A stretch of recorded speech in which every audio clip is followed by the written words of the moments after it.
বড় ভুল করেছিলাম। ৫ বছর আগের ঘটনা নিয়ে আইপিএলের আগে আবার আক্ষেপ ধোনির। মাঠের ভেতরে মাথা ঠান্ডা রাখার জন্য তাকে ক্যাপ্টেন কুল বলে ডাকা হয়। সেই মহেন্দ্র সিংহ ধোনি অবশ্য সবসময় শান্ত থাকতে পারেন না, তাঁরও মাথা গরম হয়। সেরকমই একটি ঘটনার কথা ধোনি নিজেই উল্লেখ করলেন।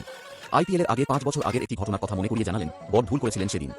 ২-০-১ সালে রাজস্থানের বিরুদ্ধে একটি ম্যাচের কথা উল্লেখ করেছেন ধোনি। সেই ম্যাচের শেষ ওভারে রাজস্থানের বেন স্টোকস একটি স্লোয়ার বল করতে গিয়েছিলেন, তবে বল তাঁর হাত থেকে পিছলে ফুল টস হয়ে কোমরের উচ্চতায় উড়ে এসেছিল।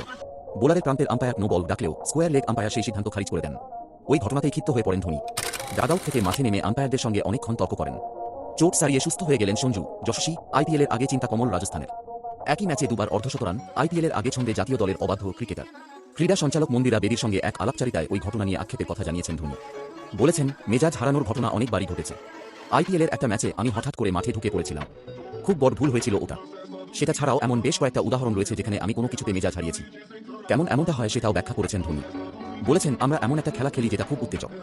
সব ম্যাচই জেতার একটা চাপ থাকে। তাই জন্যই আমি সবাইকে পরামর্শ দিই, রেগে গেলে বা বিরক্ত হলে নিজের মুখ বন্ধ রাখো এবং ঘটনার জায়গা থেকে সরে যাও। চাপ সামলাতে গভীর নিঃশ্বাস নিলেও অনেক সময় ভালো কাজ করে। এমন লাগলো আজকের খবর।